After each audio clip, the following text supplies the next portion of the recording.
But it could be just this time of the year that they are they are battling a little bit. Trees are getting their leaves. The food quality is going to be improving daily as leaves start coming out. I think now we can go down west of them a little bit again. Just had a grey heron fly over, and that would have been from Gowrie Dam flying up towards Tamboti Pan.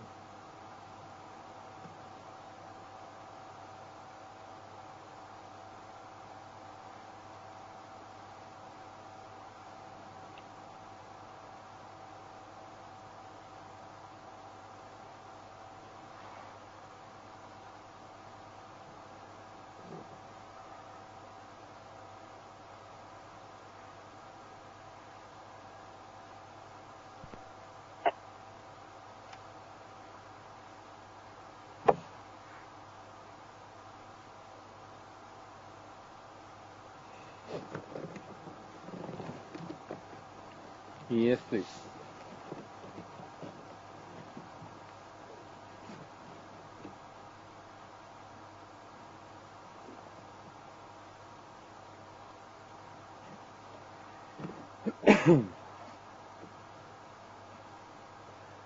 Oh, hello to James and Helen. And that would be Randy's grandparents. Are you also in Florida then? Or is it Randy in California?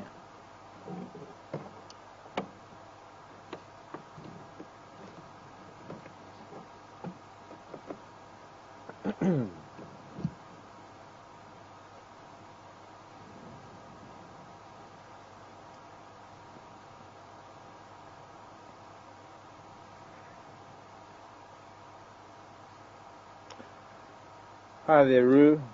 Wanting to know how the herd deals with sick elephants or elephants born with a problem. Well, having come across a calf once that we thought was deaf, that seemed to have been abandoned. It depends on a lot of factors, and it also depends on conditions and food availability. I know there are times in some countries where it is quite a trek for elephants to get to water, and if there's a calf that can't keep up with the herd, the matriarch will keep the herd moving, because for her it's more important to get the whole herd to water than to sacrifice the whole herd waiting for a sick calf. She can always have another calf as long as, well, although it takes as long as it does. But to lose an adult is, of course, a much greater loss to a herd than to lose a calf. So yes, in some situations, Roo, they will abandon a calf that is ill, and in this kind of terrain here in Kruger, they move around so slowly that they don't really cover that much distance, that they will eventually wait like this and let an older or sick elephant catch up with them. But an elephant that is not very healthy is not going to last very long unless somehow it gets better for whatever the ailment may be, because an ailment means that it's not going to be feeding properly, not going to be able to digest its food properly, and that means that it's probably going to die.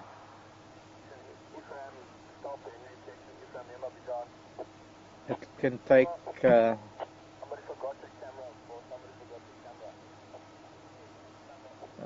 doesn't take very long. Depends on what they're feeding on. It depends what the ailment is. And so I can't really give you a definite answer on that.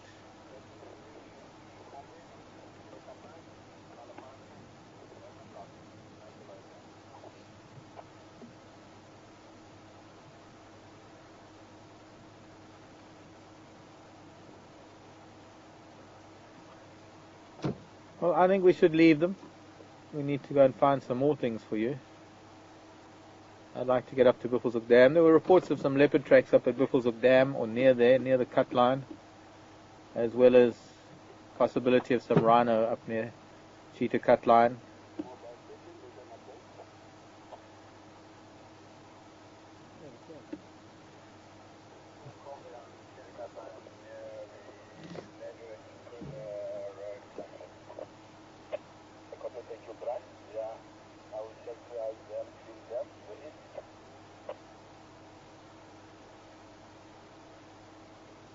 Yeah, Shambi and Dlov, just off from Vubu Road.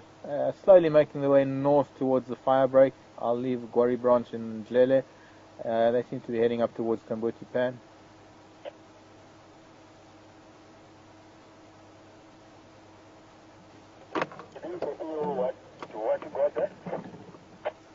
Hlambi and Dlov.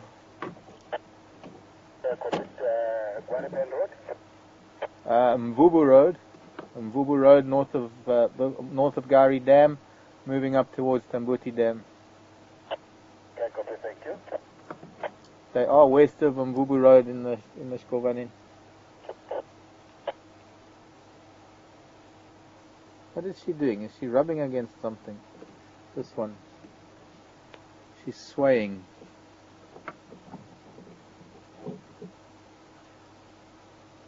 Kind of body movement when an elephant is scratching on something, but I can't see anything that she's rubbing against.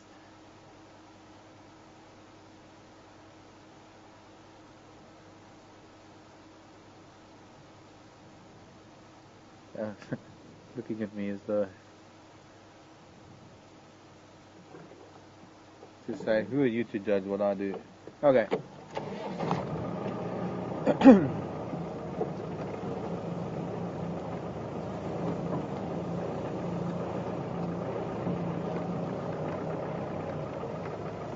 Bye-bye, everybody. And thank you very much for your company, or rather, thank you for allowing me to be in your company. It's been a wonderful time with you. I'm going to try and find my way back to Mvubu Road. Easier said than done. Might not be too far from us.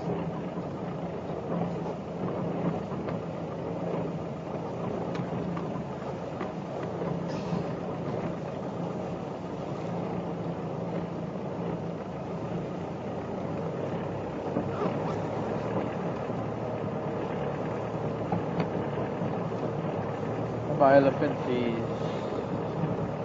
Elefantes.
Excuse me, just want to talk to Ephraim. No, Texan, I think it was, that wants to come to the elephant. Sure, he'll see them from the road.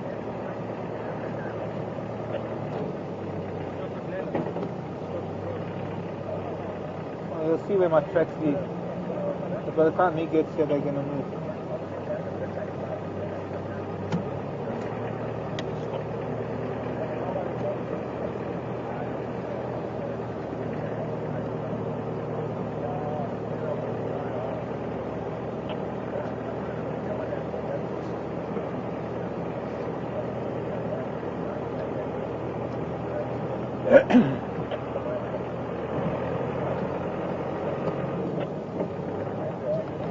These guys just don't give a radio a break.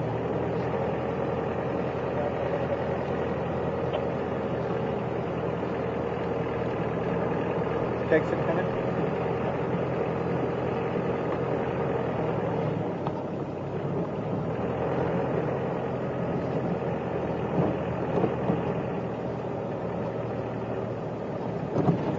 No. Texan. Okay, stations, I'm leaving Columbia Glove just off of Ubu Road, just to the west of them, still visual from the road going into the Kubanin, and it's an open lock, about 75 meters still south of Firebreak.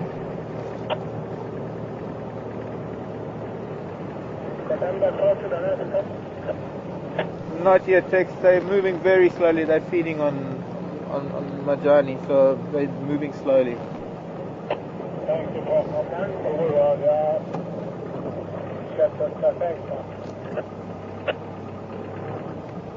I'll text. You'll see when my Cornzel comes out of this lateen.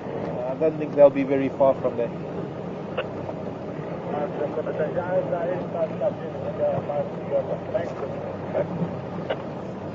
Okay, I'm going to head up to Buffalo Dam.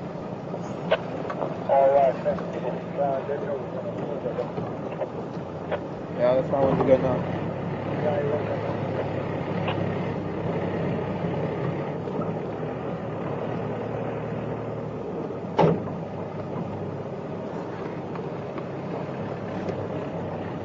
Also heard of some rhino that have been found on Cheetah Cut line. We didn't manage to see rhino this morning. It'll be nice to go up and see if we can relocate those rhino, as well as try and follow up maybe some leopard tracks that were found also Cheetah Cut line, Buffalo Cut line way. Maybe a loop or two around Buffalo Dam. Get some wind air movement over the vehicle. Somebody asked me a question. Have I ever been attacked? Peggy asked me a question.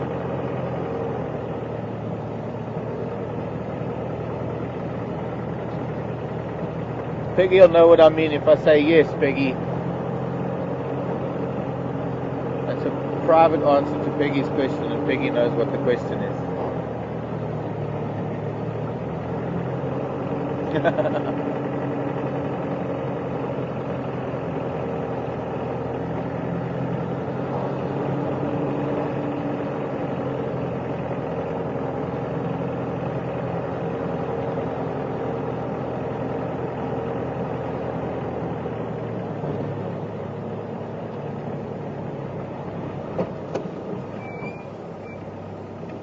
Hello Janet, JJ. I'm just looking at wild dog tracks, but they're old. The closest you're going to come right now, dude.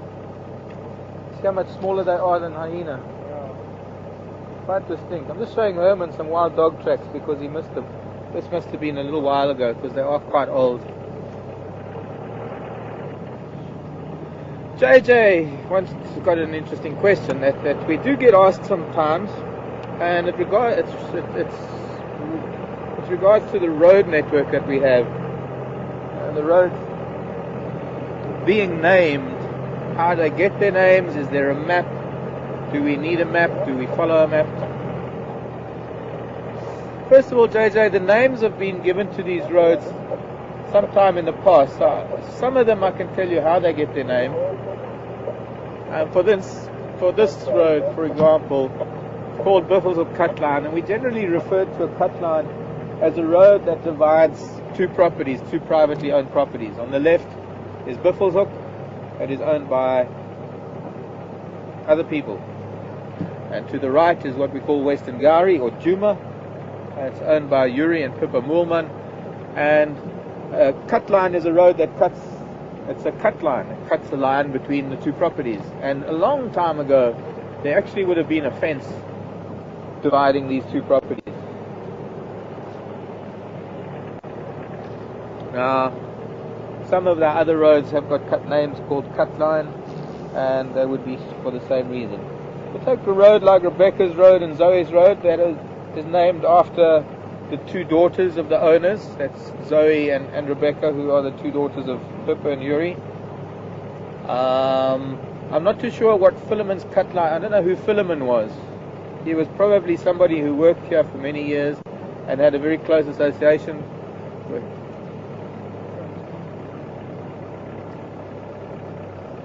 Here we go. grandfather of Aubrey. Aubrey, one of the guides here, who has been here for a long time, well over 20 years. There's even a road named after Aubrey. And Philemon was Aubrey's grandfather, who did a lot of work for the Moolmans, so they named the road after him. Central Road is named Central Road because it runs down the middle of the property. Some of the names are self-explanatory, and they would have been named way back in the beginning when the landowner put in the road network. No new roads have been put in, so I guess there are no names that have been put in recently. For those of us that have been here for some time, it doesn't really need a map anymore. I mean, I now know this property like the back of my hand. I would like to walk it more. I would like to see a lot of the areas in between the roads, what we call a block. For example, we are coming down Buffelshoek cut line now, and running parallel to us, but further south of us, is Central Road.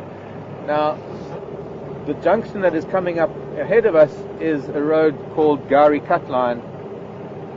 And between Gowrie Cut Line, Central Road, here Buffelshoek Cut Line, and the Mvubu Road that we just came off of, there's a huge block of bush.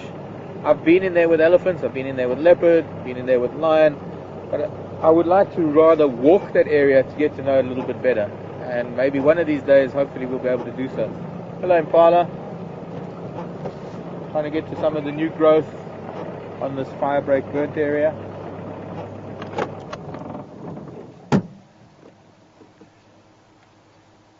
So we don't really need to use a map anymore. It is necessary for the first couple of weeks of being here to get your bearings and to learn the names of the roads. In fact, I do have one. I put one in the center console of the vehicle here. It's a direct print off of the web, off of a site that we have that gives you a link to the roads and then the map. As soon as we leave this Impala, I'll show it to you. But the best way I can describe for you how to get to bring this map up on your screen is if you go to wildearth.ning.com. That's N for November. November India November Golf ning.com. wildearth.ning.com, and there's a resources tab with all the other tabs, and in the drop down menu you'll see Djuma map, and click on the Djuma map and you'll be able to actually click on it again to expand it.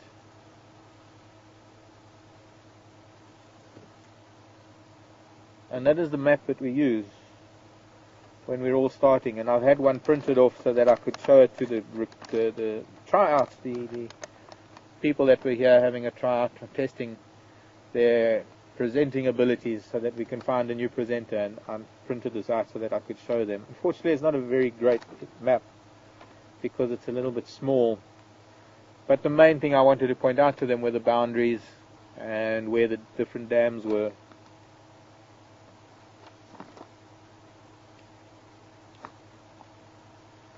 By this stage of the game, I have a mental picture of the map in my head with and I know all the road names. It's a very small area. It's a different matter if one is looking at an area 5 times, 10 times the size, but as small as this area is, it gets very easy to learn the roads relatively quickly. So now we just have a quick look. I'll put it in the shade so it doesn't reflect too much. Put it in the shadow of my hat.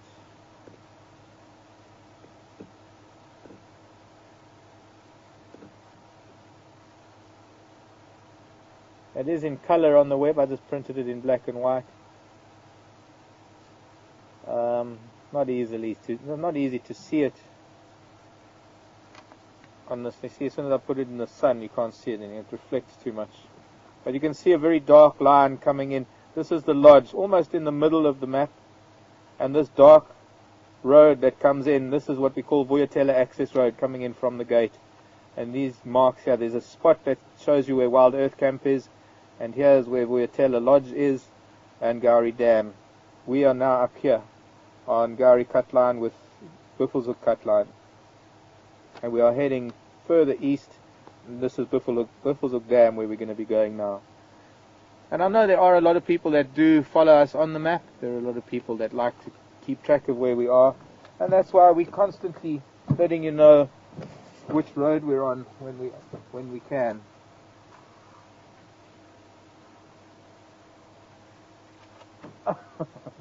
Sorry, just kindly coming to Herman.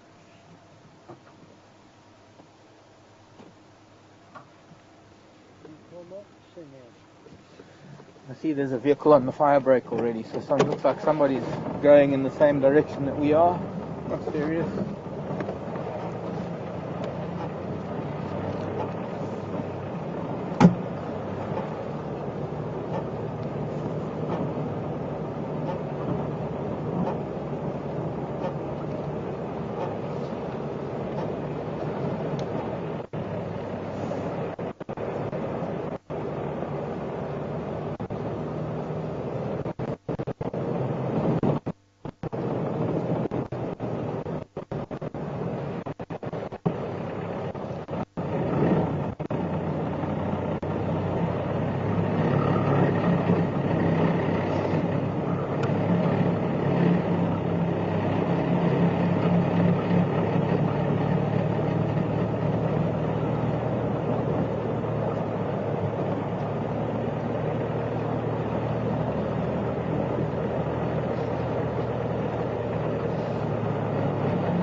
Okay, Christine.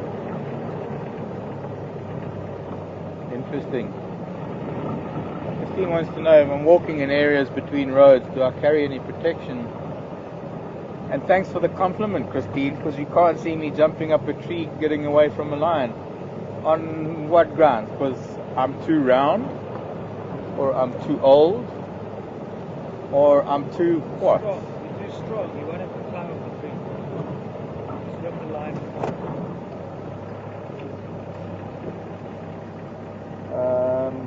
Excuse me a sec. Texan, come in. Are you on Hyena Road? Did you find that in law?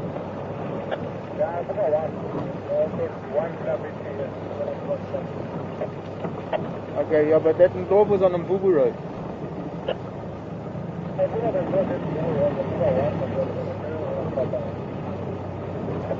Oh, okay, copy.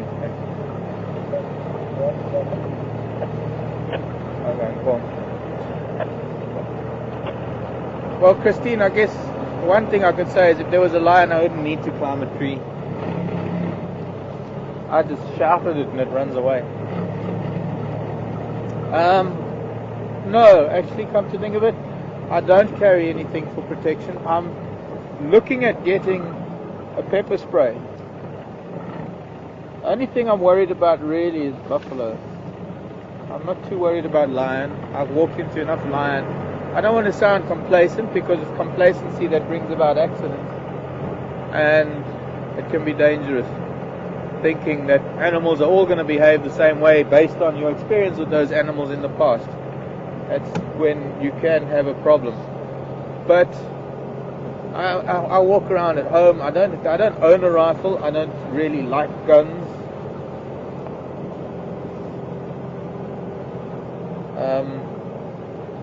When I'm with clients, or if I was still in that business of working with baby hippo tracks. That must be little Bob on this road going back to the dam. Whenever I've been with guests or clients or people in the bush, in a lot of places where I've been and I've had to take them on walks, I've been obliged to carry a rifle, and in those circumstances it would be a rifle owned by the company and it would be law that I would have to take a rifle. But then again, there have been places where I've done walks where we've not been allowed to carry rifles, and that was like in Botswana, on islands in the Okavango Delta, and you walk around, walk with elephants, walk into lion and leopard. And the key is, to a large extent, knowing what you're doing, but also not taking chances.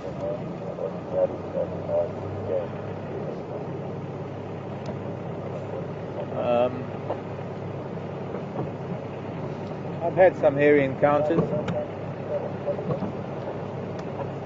We're just going down to Buffelshoek Dam now.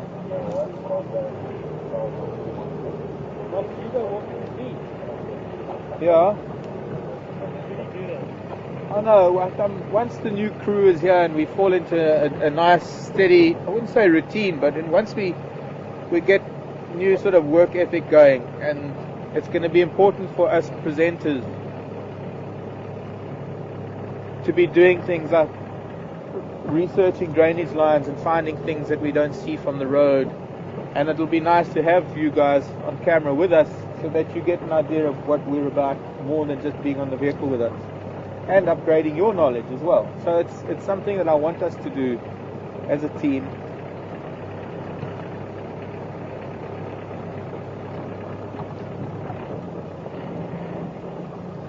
I do have advanced weapon handling training. I spent 2 years in the military. I was in Namibia during the Angolan War. I was 17 years old. I was handling weapons that were used by our forces. I was using weapons, training on weapons used by Russian and Cuban forces. Sorry, Alex. But that was how things were in those days. Have a look at all the hippos seem to be here. My word, can't count them. Some are underwater now, but it seems to be quite a lot of them here today.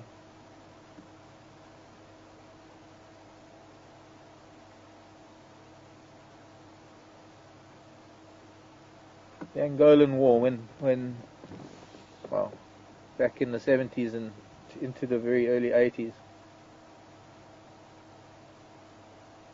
Plus, I have done training. I have trained guides on weapon handling for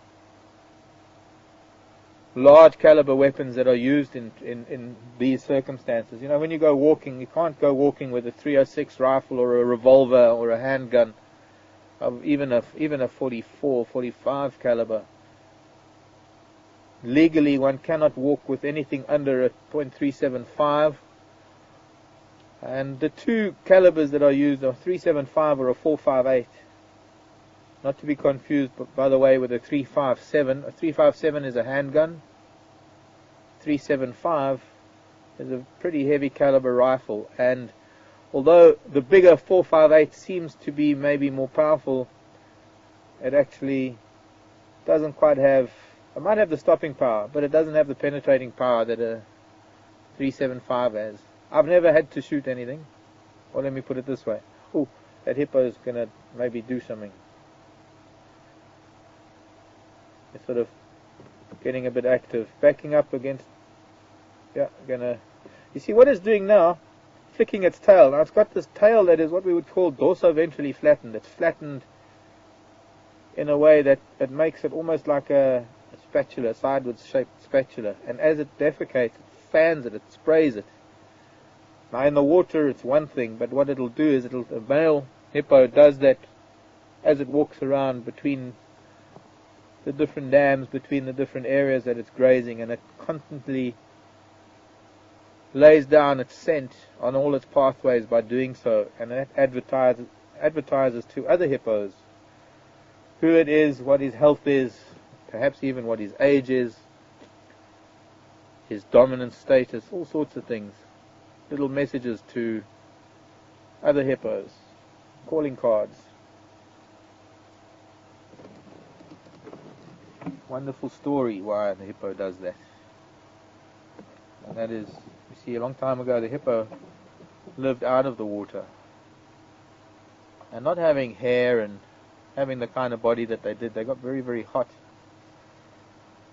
So the king of the hippos decided it would ask the creator if they could live in the water, and they had this lengthy discussion about the rules of living in the water, and eventually the creator said, look, you can live in the water on the condition that you don't eat the fish. And to prove that you don't eat the fish, I want you to come out of the water and I want you to spread your dung like that so that I can sift through it and see that there are no fish bones. Ah, he's laughing at me. He likes that story. I was waiting for that display. It was coming. Kind of a waking up threat of dominant, this is my waterhole kind of display. The group that we have down off, just further down to the left, I can see a youngster with its head on mom's shoulder, just behind her head. She's put her head down, so now it's just a little one with its head up, resting on her shoulders. She's probably sleeping. Another one's just popped its head up in front, but that is possibly little Bob, unless it's a newer youngster. Looks quite small actually, but that could be the little one that was born in Gowrie Dam in March this year. Nicknamed by a lot of the viewers as Bob because it kept bobbing its head up.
I would like to go to the other side of the dam, take the road back to the cut line and do a loop around this northeastern corner of ours.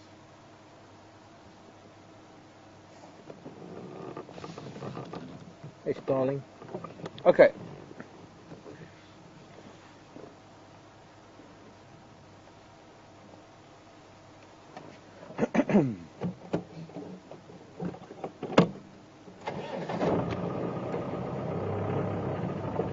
Bye-bye, hippos. Okay.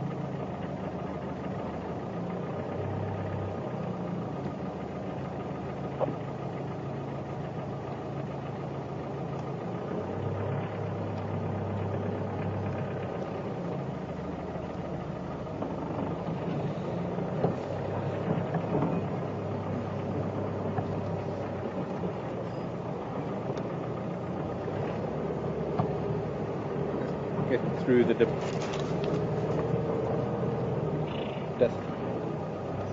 Very dusty. Dusty. Very, very dusty. To the tune of James Bond.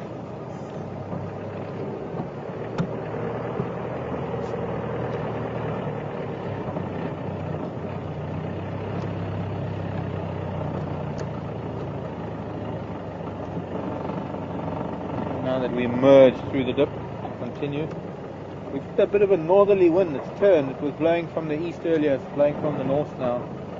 A little bit of a berg wind, and I'm hoping that it's going to fetch the rain. I have the Shangaan brother who I saw had brunch with quite recently, William Tlatswayo, who has Crowned Eagle tours and safaris in Hazyview. Willie had a Sangoma mother. His mother was a Sangoma. In other words, a traditional healer. And Willie grew up with the belief that when the wind came from the north, it was actually going to the south to fetch the rain. And in all my years, it was pretty much unfailing.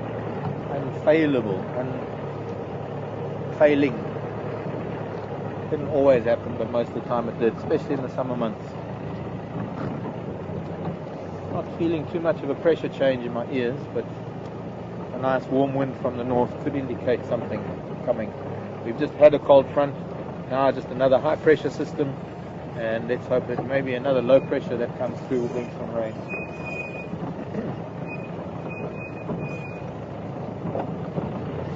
And in Vancouver Island, had a question about hippos, now that we're just leaving the hippos.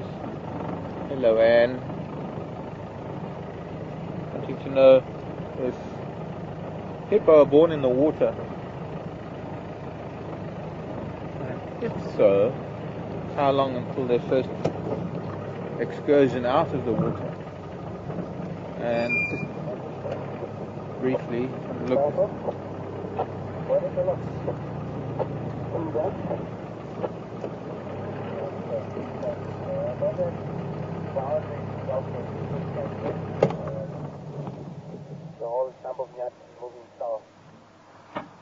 Some bark stripped from this acacia, and it's actually still quite wet. There's a very big elephant here somewhere, but I see his track, but it's damp and sticky. I love the smell of it. I could actually make rope out of this. We would take thin strands like this and twist it. And yes, baby hippos are born in the water.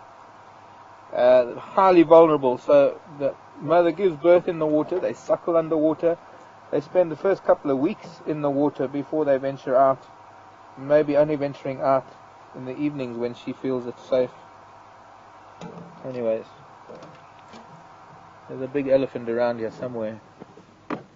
Let me see if I can find his tracks and see which way he's gone. This is a big bull. Judging by the size of a piece of the track that I can see next to me. And oh, he's a big one.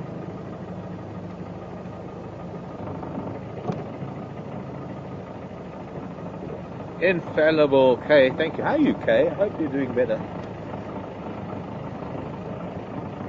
Must be Kay Schmidt. Hi from Herman as well. Hi from all of us. Hope you're doing better. Yes, you're right, Kay. The word I was looking for is infallible. Well, you know where this lovely big bull has gone. But we're going to do a big loop around here, so I'm hoping we might see him. Giant elephant. Twice the size of the bull we saw earlier, judging by the size of these footprints. A good dental floss. Very strong, he says, breaking it. No, it is. But you see, this would just become one strand, and then you'd plait it, or you'd twist it in with another bunch of other strands, and then twist several of those together. And I have to tell you, I have towed a vehicle using rope bark. No, I mean bark rope. Rope bark. Rope from bark or bark rope. You know what I mean. You know what I mean. And Vancouver Island. Did I get to the end of that? A couple of weeks. They'll stay in the water a couple of weeks. I mean, we've had a couple of youngsters born in Gowrie Dam. Last year, the one was different. There was slight difference in behavior last year to the one this year. I don't think last year, at the beginning of the year, the little one that was born in the dam was a lot higher. It backed all the way up to that one fallen leadwood, and the vegetation was quite dense there. And all throughout the day, Mom would hide little one and sleep with little one under the shade of that fallen leadwood. Still alive, that leadwood, so it gave pretty good shade, and there was water all the way underneath it. This year the water didn't get up that high, and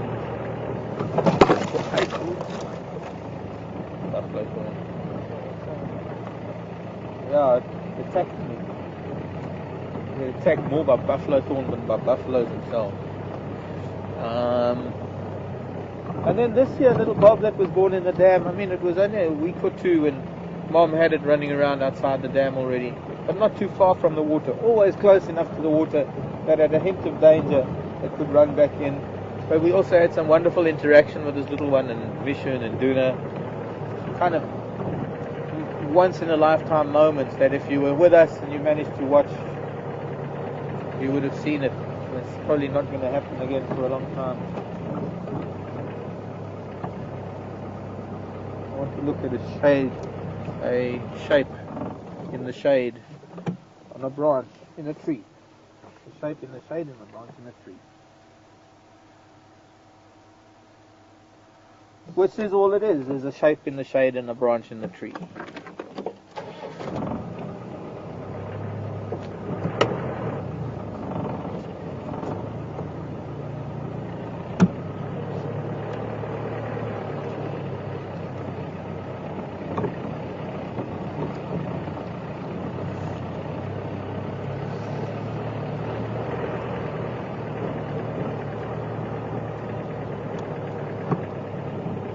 Okay.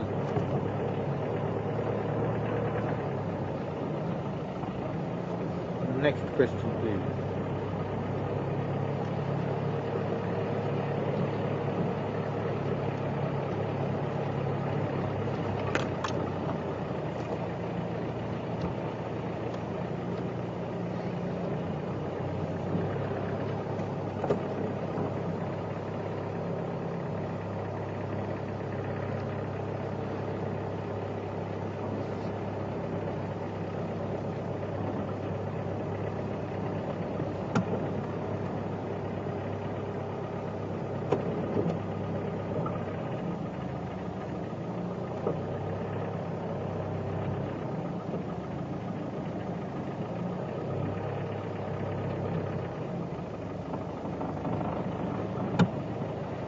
Radio's really bad, Tara. I think I got most of that one from Paddy. Hi, Paddy. Patty's asking if I have any update from Texan regarding a lioness a few days. Patty, I haven't the faintest idea, I'm afraid. I didn't even know that Texan was with the lioness with cubs a couple of days ago. I will ask him if I get a chance to see him. He is too far from us now. If I pass him on the road, I'll ask him. Otherwise, I'll make a point of going to speak to him tomorrow sometime and find out more details about it. But I'm not aware of a sighting recently of a lioness with cubs.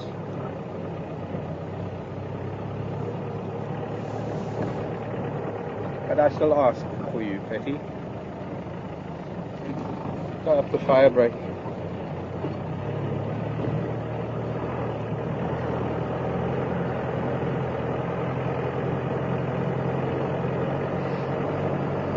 I think this elephant, although his tracks were pointing north, he might have either gone east or south, because there doesn't seem to be much sign of him coming up to the north here.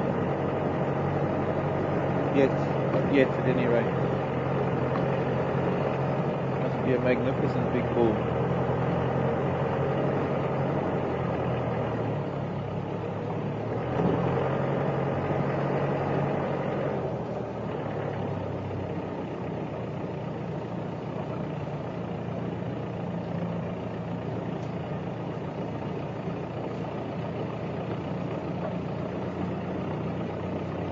Herman's up in the crow's nest having a look for this elephant, trying to get height, look over the trees.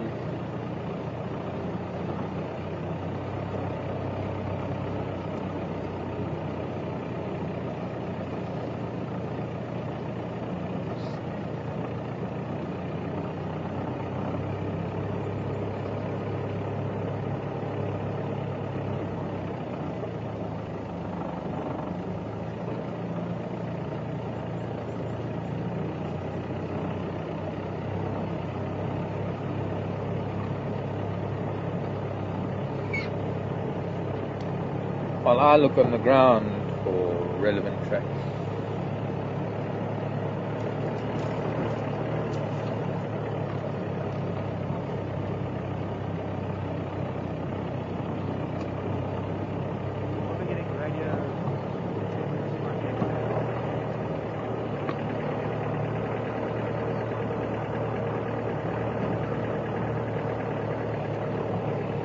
Derek.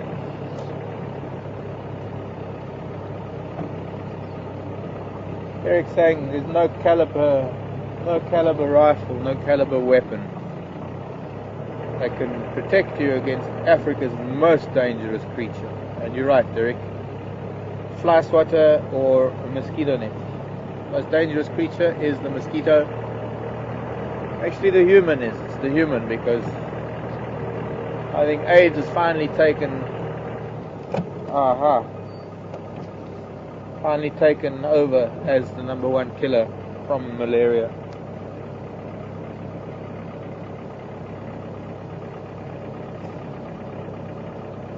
I think this elephant finally crossed. Just checked, might have gone the other way.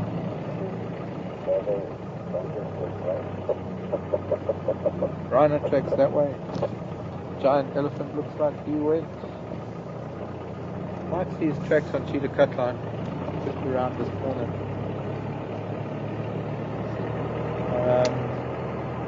Henry, come in. Sorry, didn't copy that. What do you have on Drakensberg? 2 combat, Central Junction, Not same 2 in Combi that was on Cheetah Cut Line down further south. This one coming from the west. Okay, thanks. Big elephant tracks right here, crossing over to the east. So our big bull that I wanted to find has gone that way, unfortunately. Some rhino. Let's go and find some rhino. There were 2 different groups of rhino that have been found, and on the way there we can look for tracks. Now that I've established that I'm not going to find this big elephant, it looks like there were actually 2 bulls. Could have been that big bull that was collared that was seen yesterday.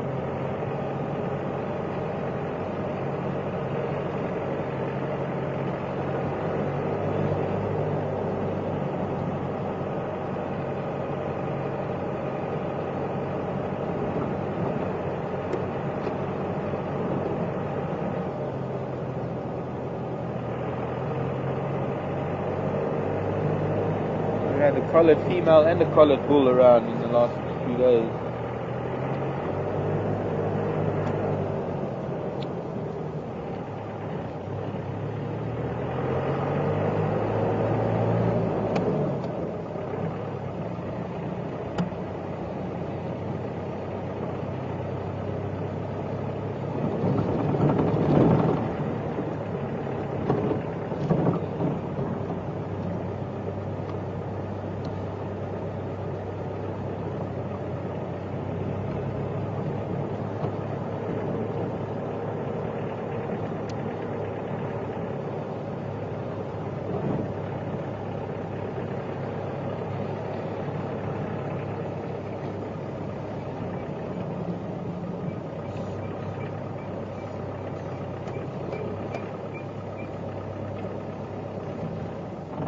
Did you hear that?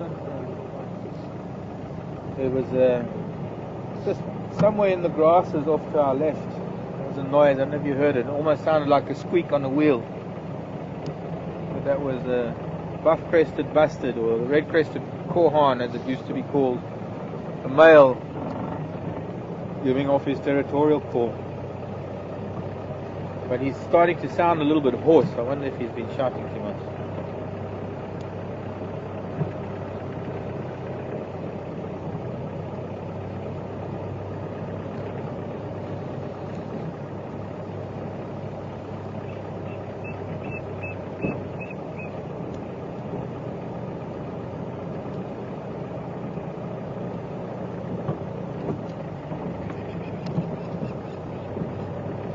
Crown lapwings flying up and landing again. Let's see if we can see them. I'm surprised we haven't seen any coursers yet. Any of the bronze-winged coursers. Where did these lapwings go? They're going to probably fly again. Lapwings like very short grass areas like this, little open patches. They will nest on the ground. Crowned plover or crowned lapwing.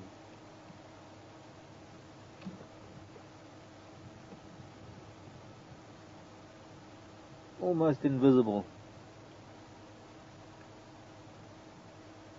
The youngsters are so cryptically, in fact even their eggs are cryptically coloured.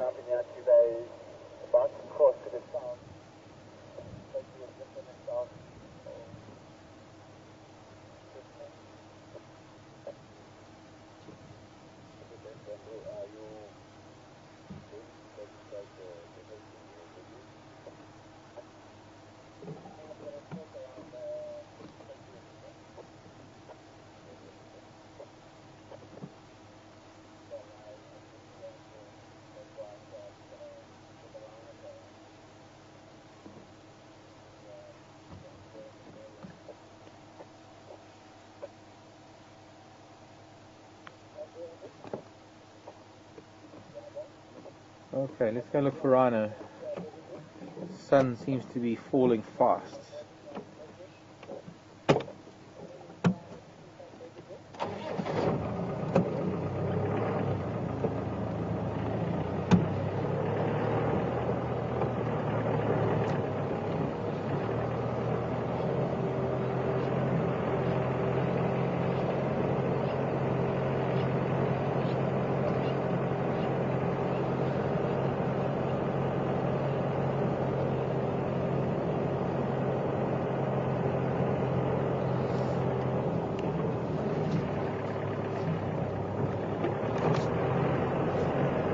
Back down to Guarri Pad and onto Drakensberg Road. Now the crowned lapwing, as I was saying, cryptically coloured eggs that blend in with the ground, and they are mottled browns and beige spots that they're almost impossible to see. The nest is just a little scraping in the ground, and the chicks aren't very much differently coloured. They're very similarly camouflaged. Despite such good markings to be able to blend in with the surroundings, the adults are still very protective over the nest. And as far as herbivores and non-threatening animals are concerned, they will display in front of the nest to move things like buffalo or elephant or kudu, other herbivores. They will get them to move away from the nest by standing at the nest and displaying aposematic colouring, either black and white, or using the red that they might have on their legs, different colours. They will screech and shout and try and encourage whatever animal it is to take a different route past their nest. But when it comes to a predator like a jackal or a cat, they will run away from the nest and they will pretend to have a broken wing. And perhaps that's where the name lapwing comes from. I don't know, to be honest. What would lapwing mean? Whatever it means. They flap around on the ground pretending to have a broken wing, and that immediately distracts the predator, and the predator will go after them. And they will do this a couple of times to draw the predator well away from the nest, and as soon as the predator gets near them, they'll fly away. Incredible behavior.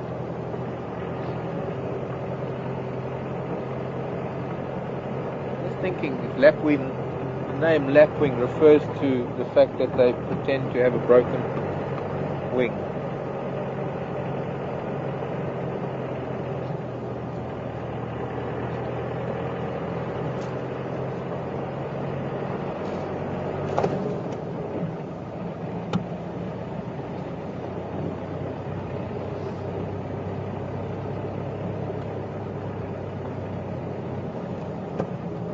Zebra in the road. I just saw one just off to the side. That could be the stallion. This looks like a youngster in the road, and maybe its mother in front of it.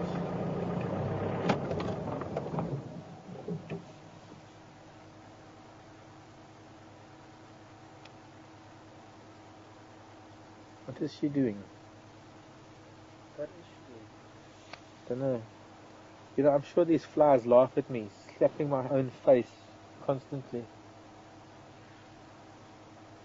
They crawl over your face and then they fly away 2 inches and they watch you hit yourself in the face, and then they have a good laugh, and then they fly back onto your face, and this is like this never-ending story of tickling your face. You slap your face, they fly away, then they come back. The key is a guarri branch, and as soon as you hold a guarri branch in your hand or a feather, they disappear. They don't bug you anymore. But you think I can find a guarri branch when I need it? No. Okay, little one, I want to see what your mother's up to. Could you step aside, please? Thank you. Are you in trouble? Now I'm in trouble.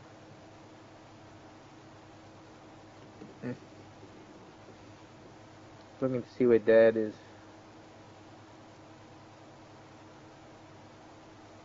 I think she was dozing. Her head was down. I think she just suddenly woke up.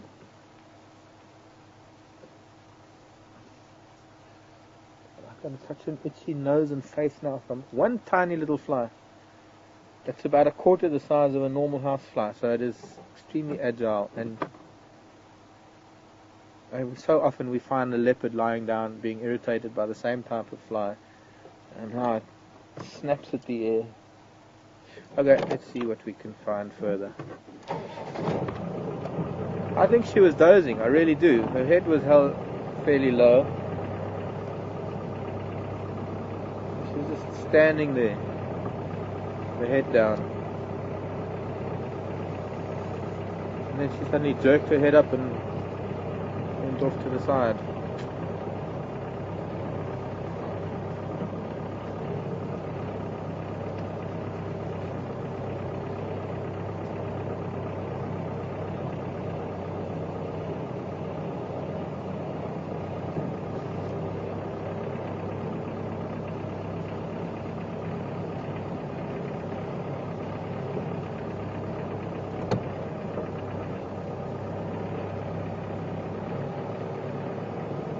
More elephant tracks. Oh, fly, please go away. Where are you going, elephant? The other way. No, this way. Another big elephant. Maybe another one.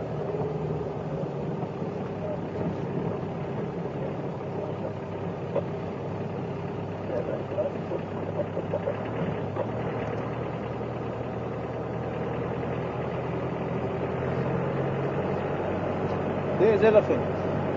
Or is it rhino? No, it's rhino. See, I think I need to go back to school. I can't tell the difference between elephant and rhino.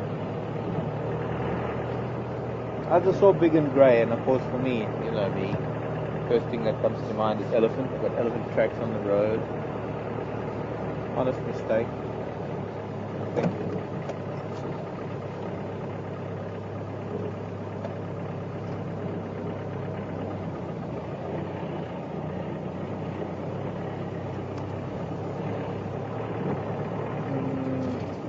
Thick and probably not going to be too easy to see them or even too easy to get close to them. They look a little bit skittish.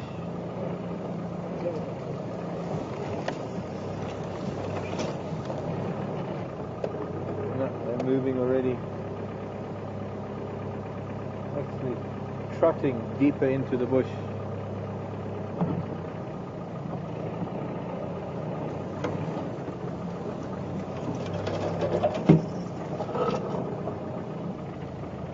Keep in mind that there are a pair of rhino here. I know that there is another pair of rhino further down south. These guys are already moving, and I've only just left the road and on an open patch of grass. To get in there with all those tricks and sticks, I'm not even gonna. It's not that I'm not gonna bother. I would move heaven and earth to show you rhino like that, but it will just disturb them. Not what I want to do. As soon as I start going over twigs and sticks, they're just going to bolt. And they're already quite nervous. They're huffing and puffing and turning around and trotting. So we'll leave them with a positive image of us by moving away. And we'll go a little bit, do a big loop, go down this way, more towards Leadwood Road Junction. See if we can find another two. I apologize if we didn't even get a glimpse of them. but the terrain was not really conducive to viewing rhino. Here are their tracks. They have come from the south.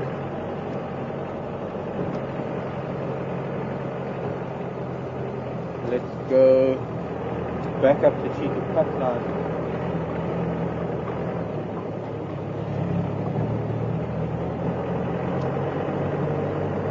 This is Central Road, by the way. You might even see them from this angle.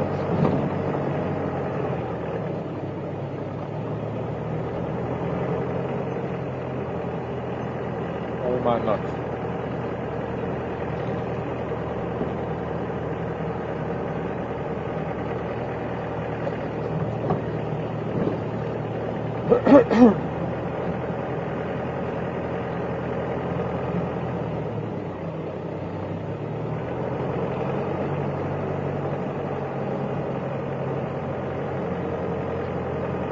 Okay, they are. They've already moved this far. We might get a glimpse of them from here.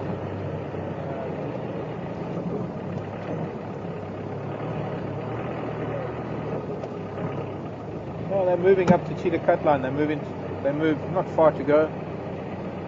They move into the open.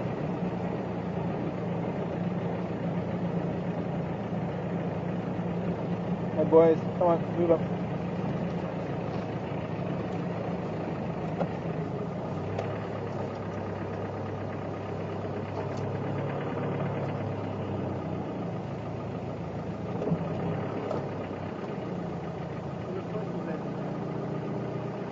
With them.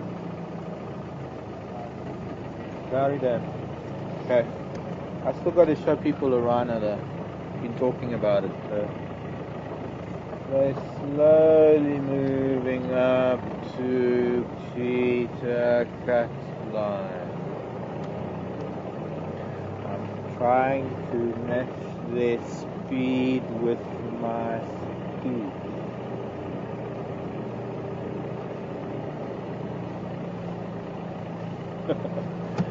And the car. I'm moving fast. I'm not even touching the accelerator. This is first gear, low range, idling speed. And they're moving parallel with us.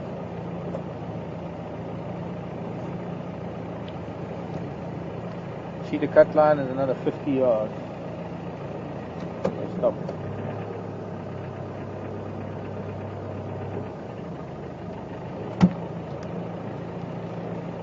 Well, we know where they are. We're going to come and let's do a loop.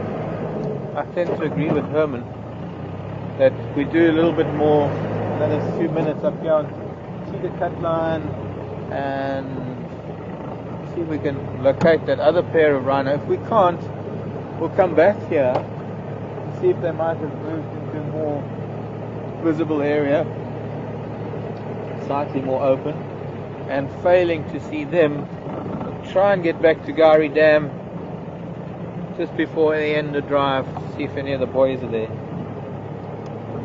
or Karula, or any other cat for that matter.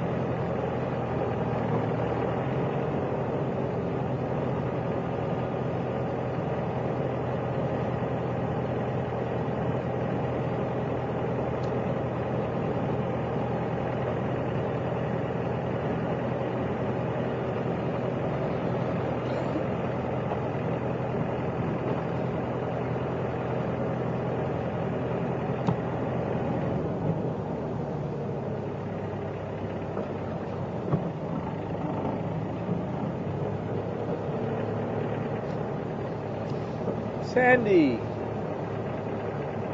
don't know what the lifespan of a rhino is without the interference of a human. WO.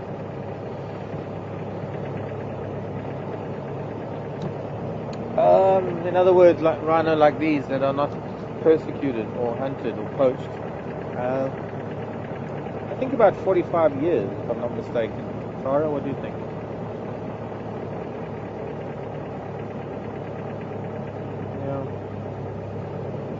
45 years. In other words, I would be a very old rhino right now.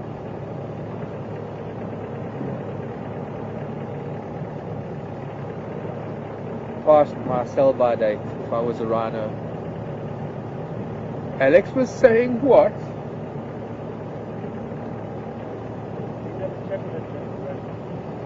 No, you got to repeat that. Stop giggling when you talk to me, then I can understand you. Don't stop giggling, it's fun having you giggle, but... Sorry.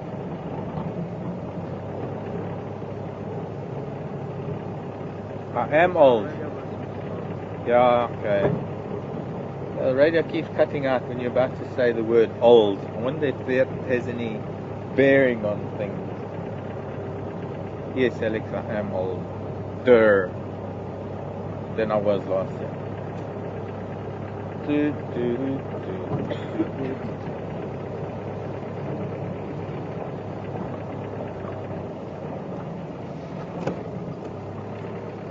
I'm more cantankerous.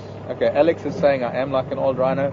I'd say I'm probably more cantankerous than an old rhino.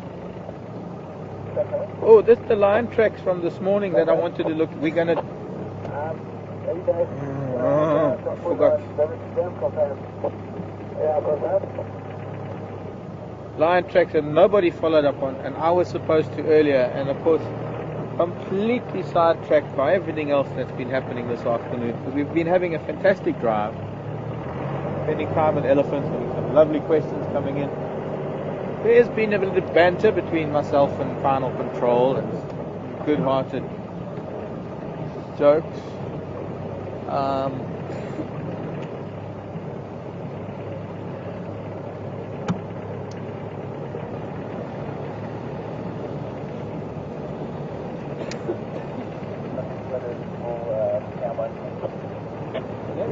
We've got to go back towards Treehouse Dam, not Gowrie Dam, because that road, Mumba Road, if there was a lion going west along there, then my bet is it's going to be drinking it around Treehouse Dam sometime soon. Henry, come in. Yeah, what happened with this Mkonzo from Mangala that headed west on Mumba Road? Did anybody follow it up?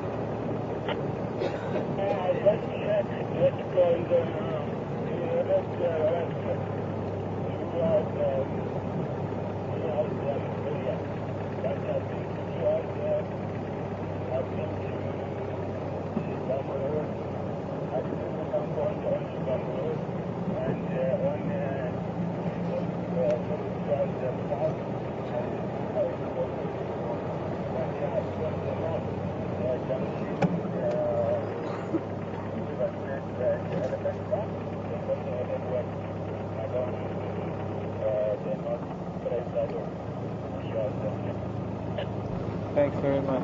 I'll maybe take a ride there now. Just what I thought. Going west on Mumba Road, kind of heads straight for Treehouse Dam. That's where his tracks were last seen.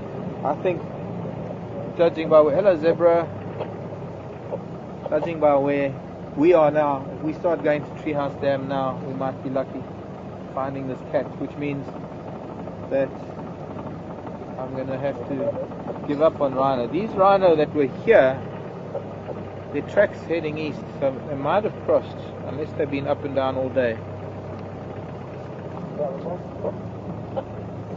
Just beat some zebra quickly. Then what I'm going to do is go back to Mumba Road.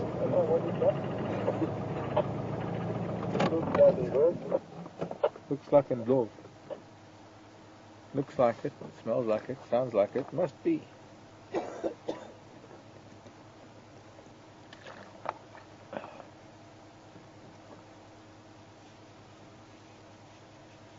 Or perhaps we just do Gowrie Main because it's going to be quicker.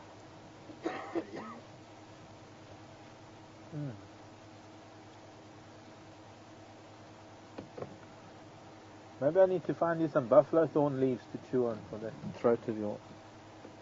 Okay.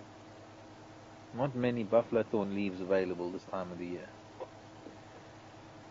So what's it going to be? Mumba Road? Gowrie Main. Mumba Road? Gowrie Main. Mumba Road. Let's go to Mumba Road. Sorry, Zebs. I don't want to Go ahead, Texan. To the cut line going down onto Mumba Road.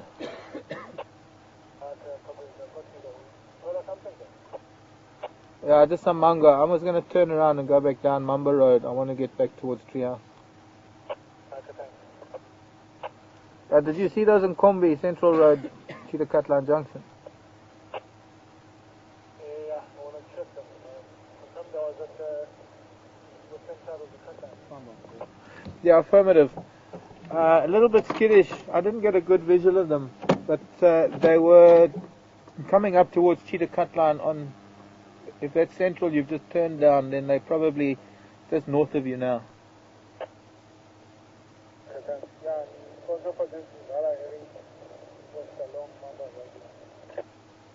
Yeah, that's the Nkonzo that Henry had. So yeah, those Nkombi were on Central Junction with Cheetah Cut Line.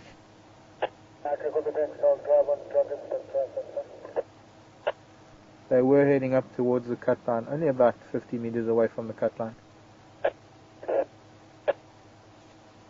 Something looked like this. Alright, well, Texan has just headed down Number Road. Texan, come in. Did you see Mafazi and Gala the other day with Mampimpon? And which Mafazi was that, and how many Mampimpon?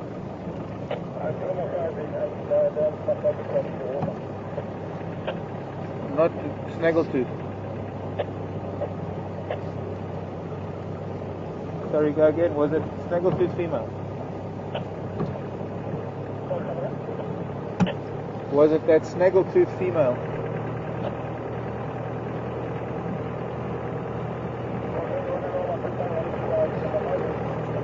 Yeah, affirmative. And if one of those Mafazis was that one Mafazi called Snaggletooth.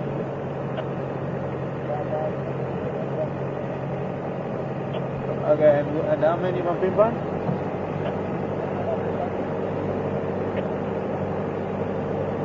Okay, thanks. Are they small?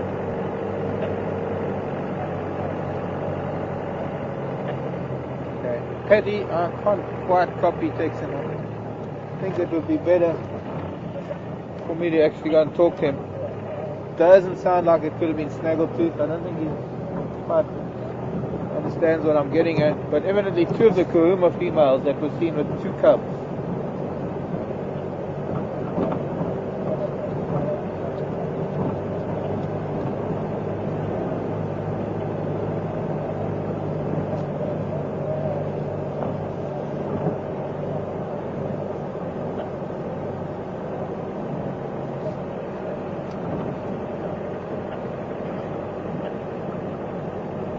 How old are they?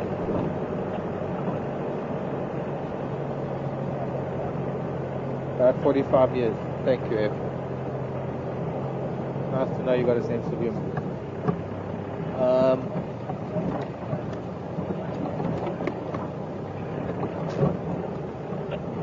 6 or 7 months old. Thanks, Efron. Two Kahuma females with. Evidently there were 3 cubs, now only 2 left, and evidently about 6 months old or so, according to Ephraim. Obviously haven't been lucky enough to have them around our part of the world, and clearly no luck with the other 2 rhino here.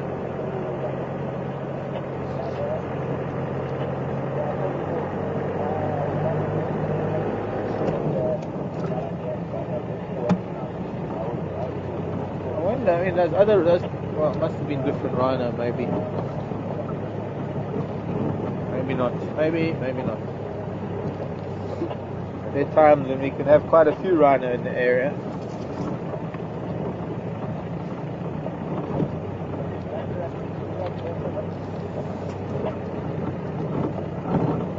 Guessing that Texan went further north along Drakensberg. It should allow us pretty straight and clear run on Mumba Road. And for this entire time that I'm going to be driving west up Mumba Road, we are on line tracks from last night. Henry did try and follow them up. He has established that they haven't crossed Spum Road on the other side of Treehouse Dam.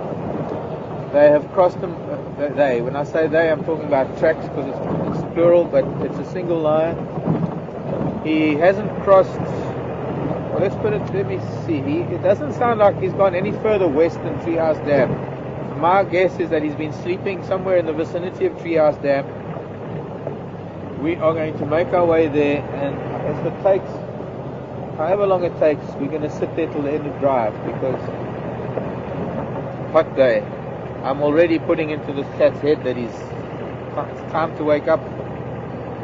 He's thirsty. He is parched. As we get closer, he's starting to yawn and stretch. Excuse me, little dove. Sorry, child. He's getting restless. He's hearing something rustle in the grass, and he's rolling over and sitting up and looking at it. And now he's yawning again. And his bladder's full, and he was walking here. And he needs a drink of water. He needs a drink of water. And he wants to go and lie on the cool, open sand around the edge of Treehouse Dam as night falls. And the bush comes alive with the sounds of the nighttime symphony. Soon we're going to be hearing frogs. Not until the rain. The rains come, the crash breeders come out, and then there's a cacophony of sound near the water as the frogs vie for vocal dominance. That's how frogs do it. The stronger the voice, the more dominant the frog. So they call and call and call, and they hope that ladies are going to hear them call and like that voice.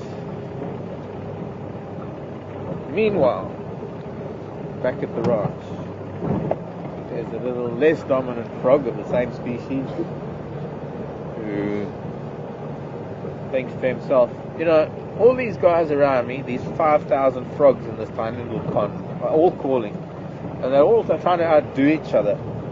Maybe I'll just sit quietly so that when the female comes along, I tend to see her first because...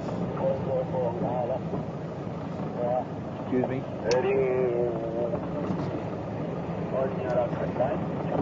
No, that's different to lion tracks. No, I'm being serious. You get these male frogs who don't call. They just hide behind the ones that are calling, and the guys that are calling are just trying to outdo each other with the calling that they don't even notice the female frogs approaching, but the one that's hiding behind them does, and he's the one that gets the fair frog. I'm going to say fair maiden frog. Meow, pussycat. Okay.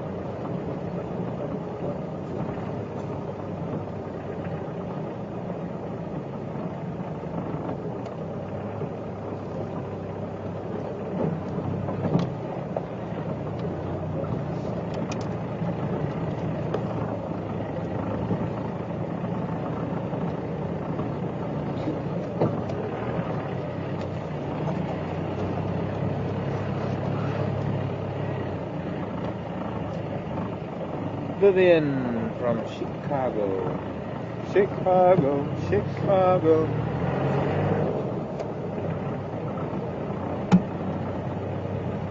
Vivian wants me to go and look for that nest that Jared found. I'll try, Vivian. Jared never really told me where it was before he left. I think he found it when I was still on leave, and he found it just before he left. Sorry, Dove. Certainly go and look for it. On Spum Road, near Fleming's Cut Line, on the right hand side as one goes north, next to the road, white-faced owl nest. We shall go and have a look if I can. If not today, tomorrow. If not tomorrow, the next day, when we can. Okay, we are now on Elephant Skull. Evidently, this cat had moved as far as this already, so his tracks were here, heading west still, possibly down in the drainage line.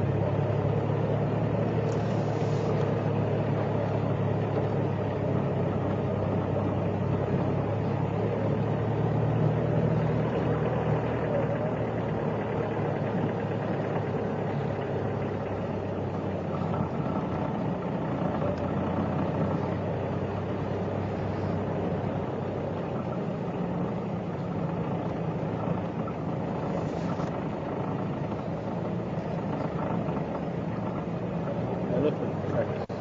Yeah, elephant from this morning.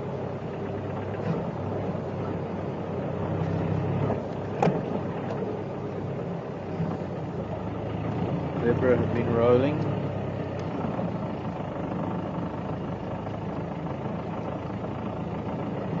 Elephant going east.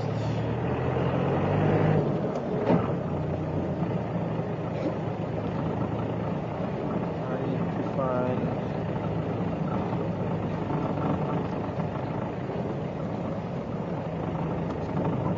other eyes.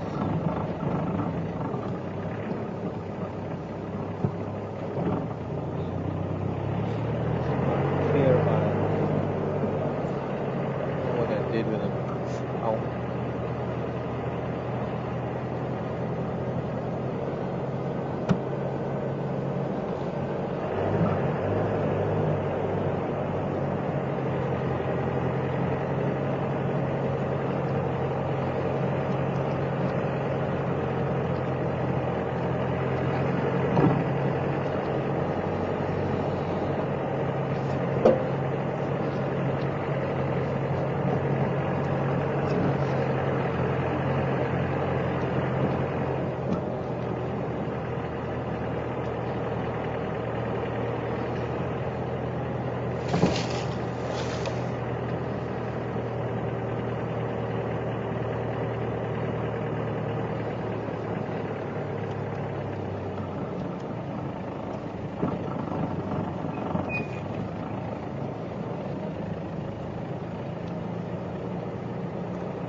Aha!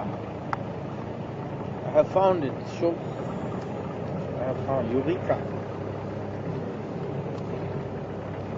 And here are his tracks. So he had come this far. He was still on and off the road as far as this.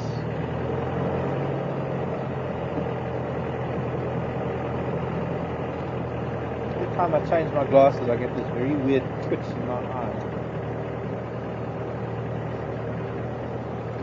Strange, very strange.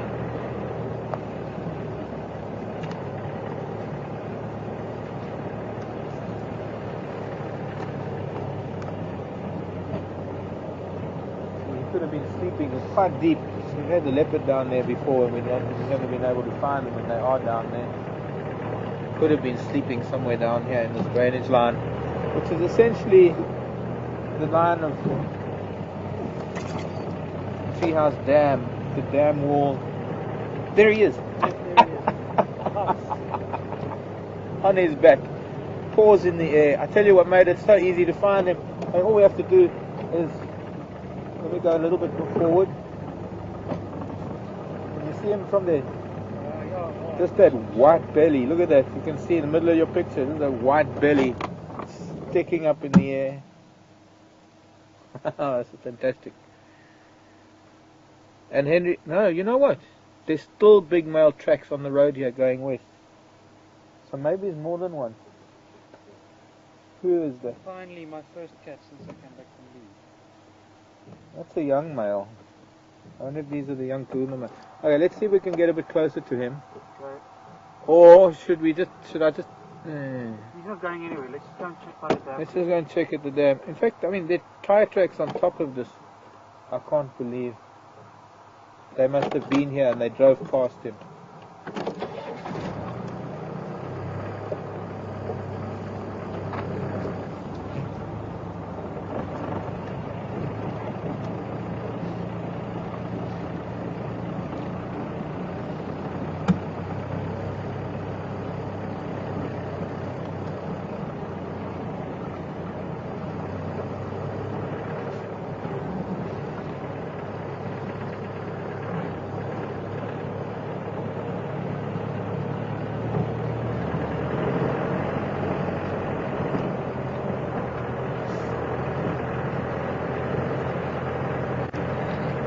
Hi Dave, Dave in England. Some connection with Dave on account of Rhino. Okay, well there we get the Rhino too. Got half an hour left. We're going to have a quick look at Rhino. Thanks Herman. Have a quick look at the Rhino that are at the dam. And go back to this lion. Seeing one Rhino there. I wonder if the dam wall is still open. Or open again. Not still open, but open again. Looks like it. There are a lot of tracks heading across after some new soil has been laid on the dam wall. That's that big bull with the big horn. I want to stop here because it's really, really beautiful.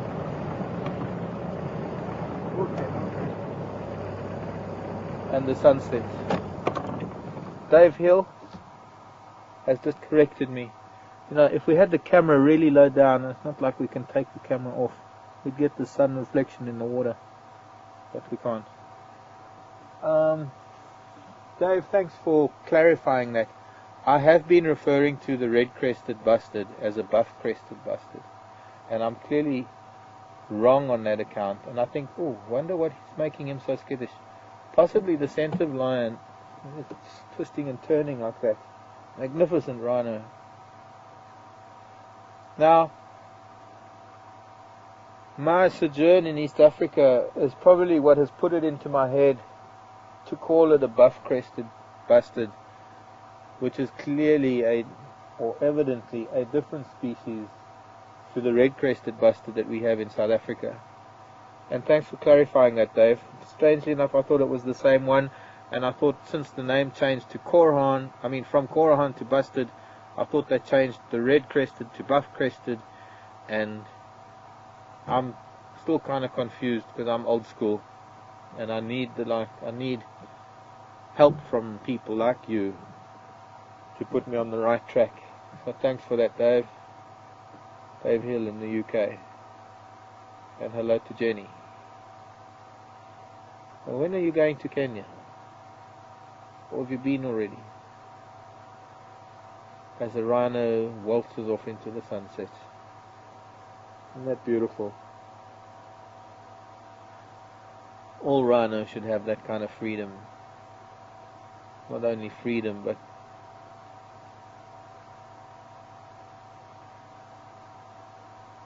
future of freedom.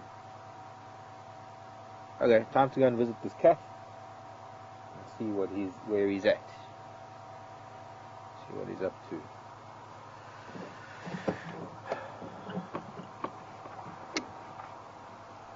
One in Kombi Treehouse Dam heading into the sunset.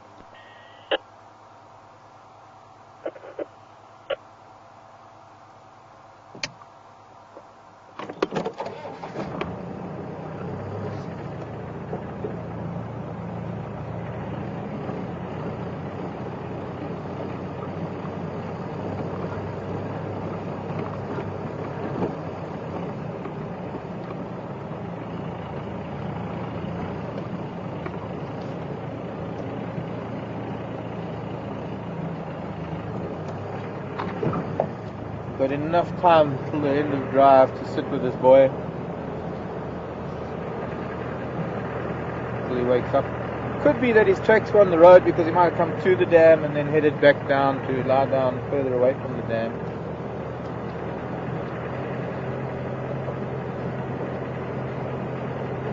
It looks like he's sitting up.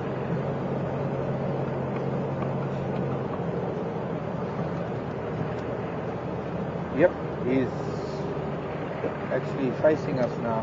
Looks like he's on his way to the dam. And it worked. He's thirsty. Young male, not a very big boy.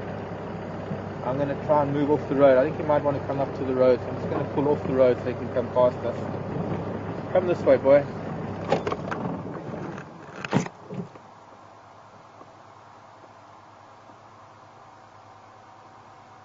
Come. You can walk on the road.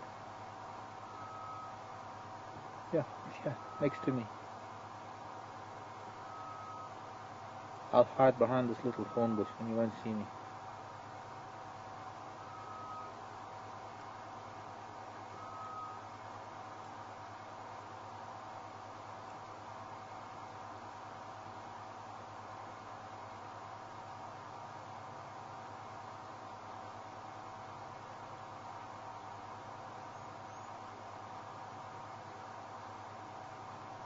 come to the road. Come to the side of the termite mound, please.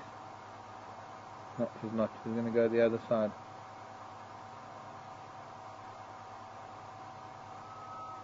Okay, gives me a chance to turn around. In fact, you know, I think we ought to go and...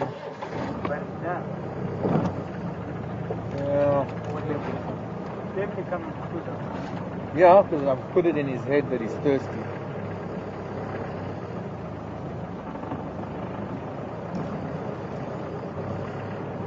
You won't ever have to climb into a tree if the lion chases you. Just put it in his head and you go. Yeah. Turn around. That termite mound. I think I might just lie down again. Prove him wrong. He can't put it into my head that I'm thirsty. Look at that sun. Through the trees. Let me stop here quickly and just have a quick glimpse before we lose the light of day. And give him a chance to walk without me being on his tail. But he is going to the dam. We are often on high ground and have these wonderful views of the distant mountains and the sunset. This is what it's like when you're deep in the bush and you're looking through trees desperate for rain.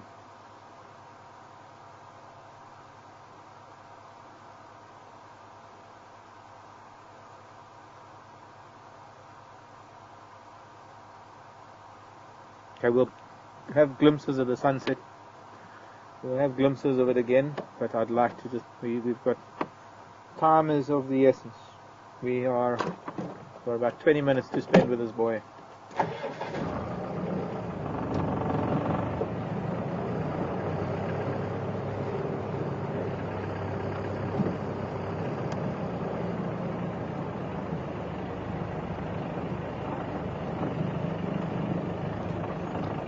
Brenda in Durban saying that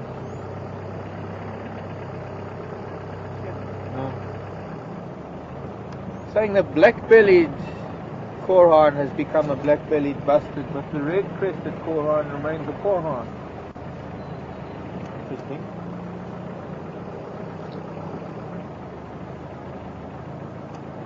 Okay, cat, you're fooling with me now.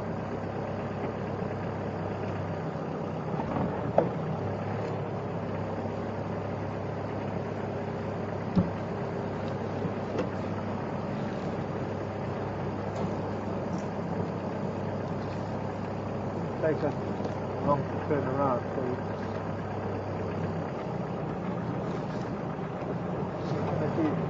I think it's by the dam. it's by the dam already. Poke the nose around this termite mound to see if he hasn't laid down again.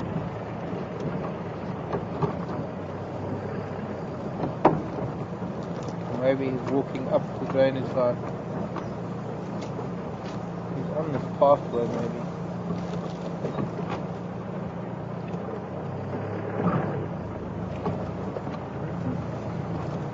Let's go to the dam.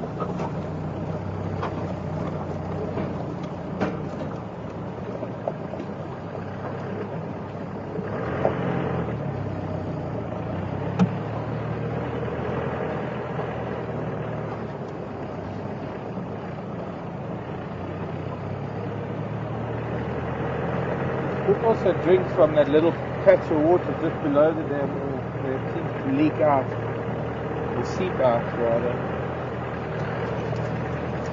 I couldn't have walked that fast in the time it took me to turn around. Possible, losing a big giant cat like that. Losing a leopard is easy enough. Losing a big giant cat, that is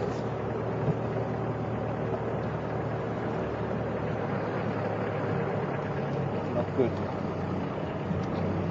We'll see if we can see him from here. Whoa!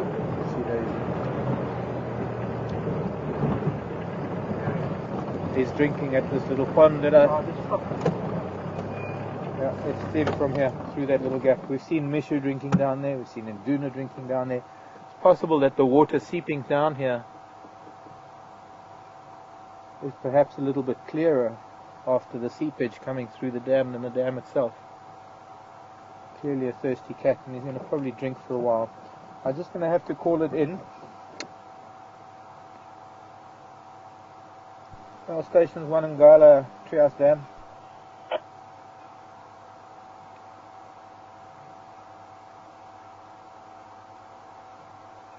No response. They're all at sundowners.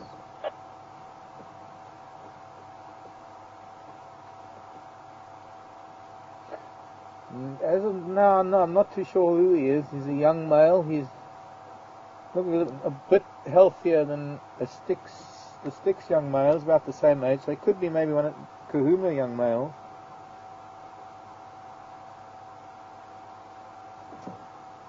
Let's go.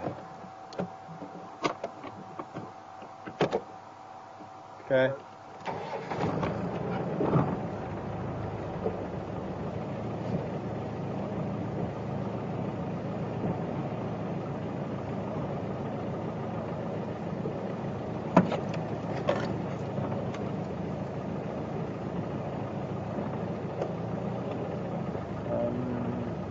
Ginny Moore, did you say? Hello, young man. Hello, little boy. Can I stop here? Because I want him to walk in front of us. Ginny was asking about some maneless lions that they saw in Tsavo. There is a strong gene pool for maneless lions in Tsavo, and I've seen maneless lions, male lions, in Sulu in Tanzania. Not here though. As far as I know, the lions here, clearly it's a genetic trait, and there's strong evidence to suggest that it is very important in females selecting males for mating in areas like this, the Serengeti, where maned males. Okay, what we can do is I want to get a photograph or two of his face. He's a lovely young man. He's definitely not the young Styx boy because he's too healthy. He's really nice condition.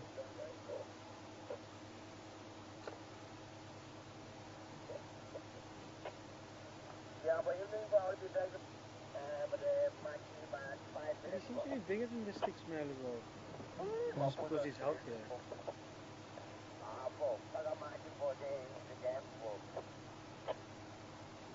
Doesn't like my flesh. Maybe.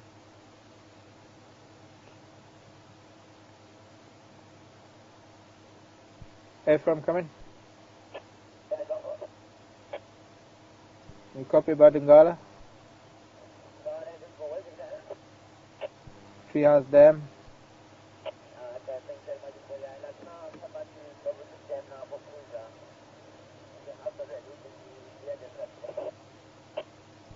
Okay, I'll be with him until 6 o'clock.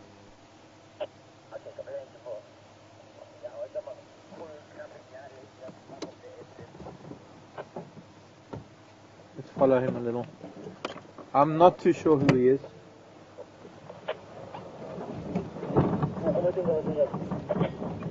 Hey, come in. Treehouse Dam. How many? One, my daughter, young my daughter. Oh, well done. Thank you. Yeah, he's starting to get mobile now. He's heading up Treehouse Dam south, up towards Shpam Road. Okay, thank you.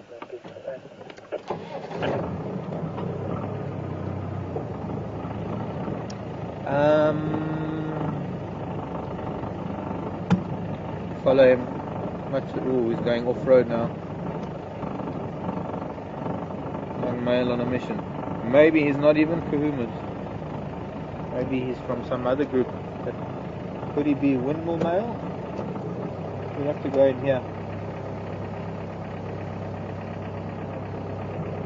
Maybe he's going parallel. We'll see if we can keep up with him. We'll see if we can spend some time with him.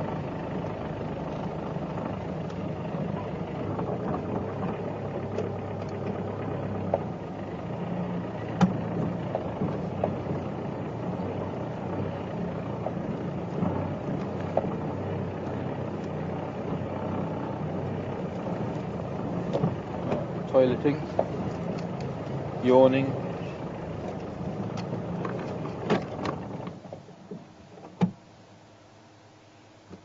if there's anything distinctive about him.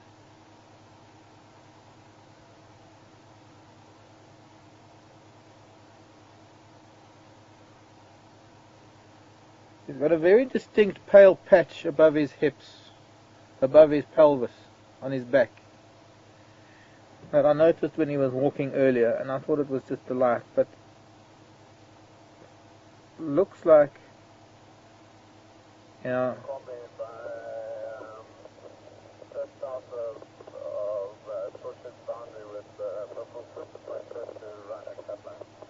in fact he's got a very, almost like a very pale saddle across the top of his back.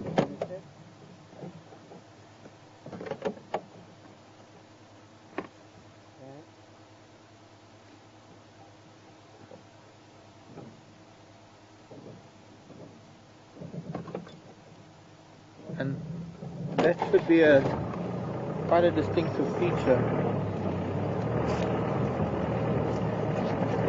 He might be going back, not might be, he's actually going to come back onto the road.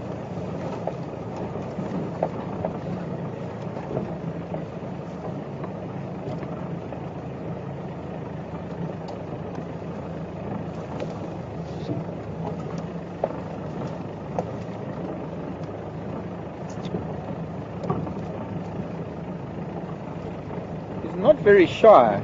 He seems to be relatively relaxed.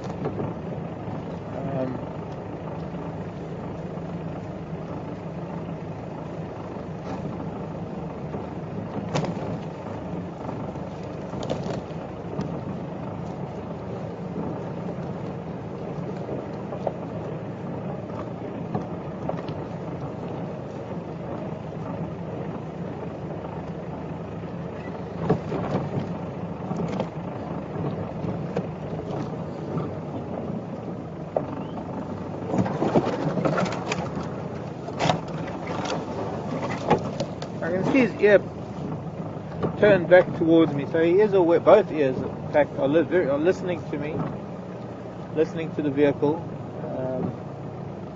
and his experience, or his gait, his unflinching slow pace tells me that he's not too worried about the vehicle, and he's well aware that I'm going to keep my distance. I'm not going to catch up to him, or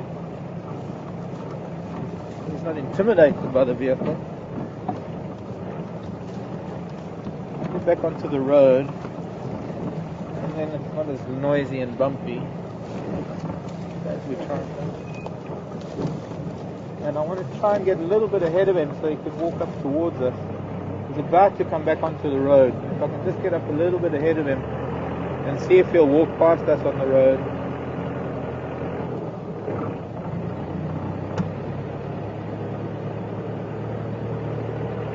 Just next to us now.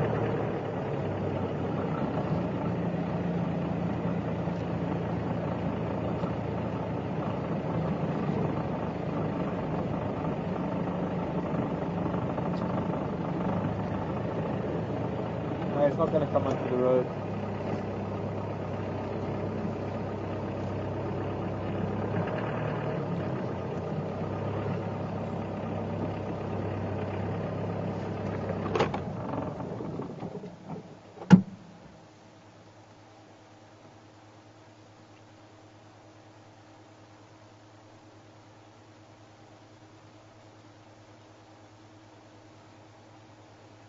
Like domestic cats or dogs eating grass, not as a dietary supplement, but as an aid to digestion and moving things through the stomach.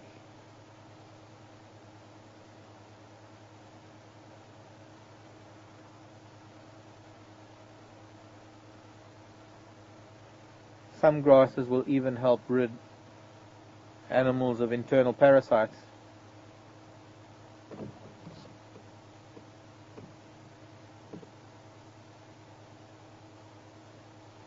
He's also got a very pale patch behind his ear, looking a lot, well, let's say possibly distinctive little features of his that we can look at.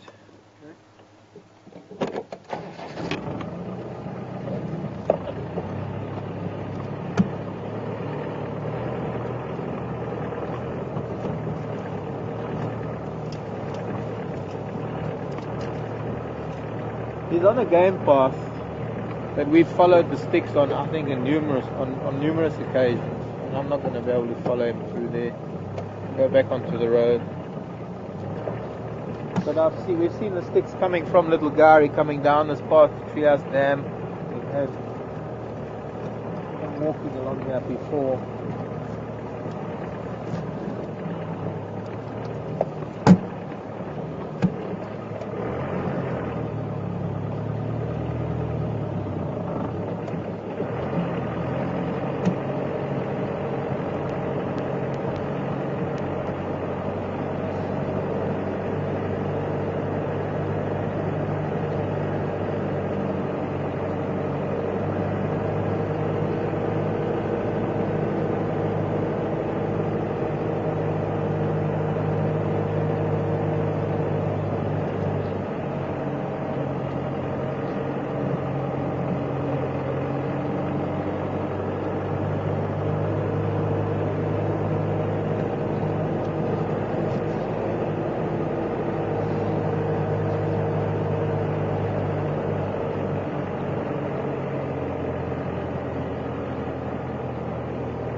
He knows where he's going. He's been heading west ever since he came across from Torchwood on Cheetah Cut Line, and if any of you are following the map, we're now heading west almost to Spam Road Junction, where that little Jackalberry is in that little pan, almost at the junction of Gary Main, and he's making almost a beeline for that junction.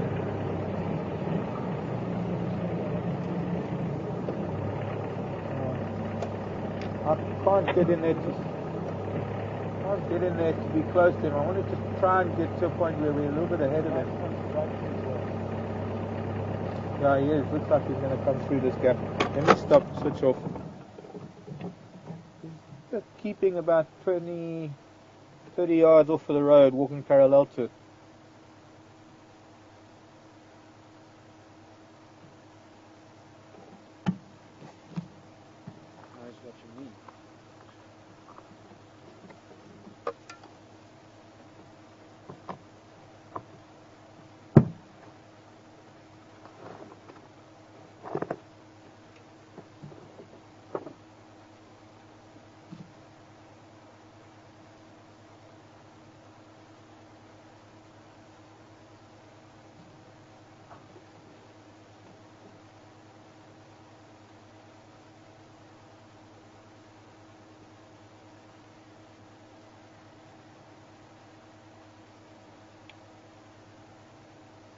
Finally going to come onto the road.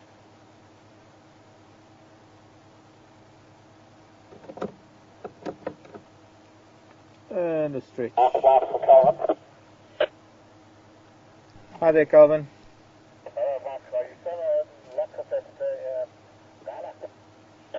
Yeah, affirmative. Following him slowly up towards the junction with Sprum Road and Gary Main.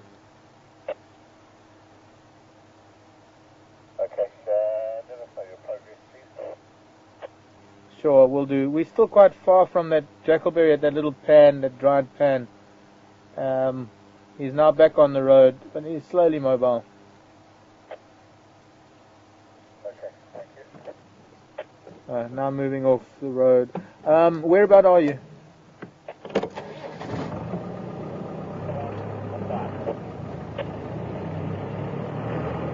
Okay, good.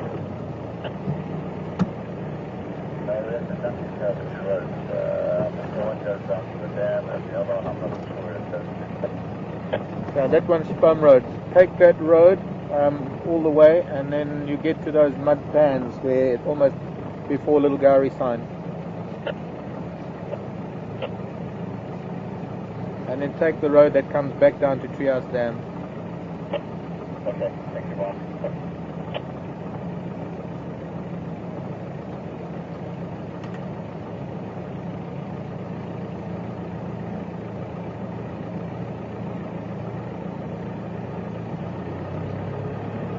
Hoping to, maybe, if I can, he's gonna, probably he'll come out at those pans, well, we're almost at those pans now. This is where Okay. Since time is getting there, I've got to just say goodbye. He can't see me. If he does, probably not going to do anything because he's off in the bush. But I do want to follow him. I just have to close off, folks. Thanks for a wonderful time this afternoon with you. Thanks for the questions that you've sent in. It's been entertaining, and it's been a wonderful afternoon with Ellie's and finally finding a rhino in the sunset at the dam. And of course, the highlight was finding him. And for those of you who are on the internet, please you might stay with us. I might open up again with him. I'm going to be here a little while until one of the vehicles get here. For those of you on TV, thank you very much for joining us, and hope to see you tomorrow morning, 6 o'clock Central African time. Bye for now. Oh, and Herman says goodbye.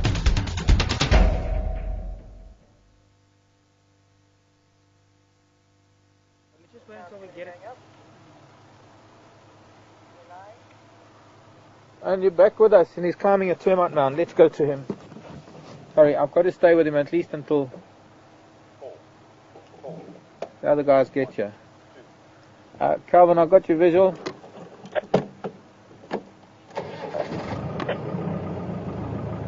If you can come, if you can see where my light's towards me, there's a pan here.